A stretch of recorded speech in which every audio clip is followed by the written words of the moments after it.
पिंपुड़िया ग्राम पंचायत कार्यालय ब्लॉक स्तरीय अभियोग शुणाणी शिविर अनुष्ठित।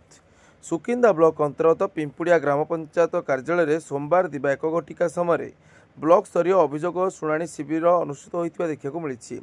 ब्लॉक बीडीओ प्रज्ञा परमिता पृष्टि, स्थानीय सरपंच तपन कुमार नायकों सहित विभाग अधिकारी उपस्थित ब्लॉक स्तरीय अभियोग शुणाणी शिविर अनुष्ठित होता।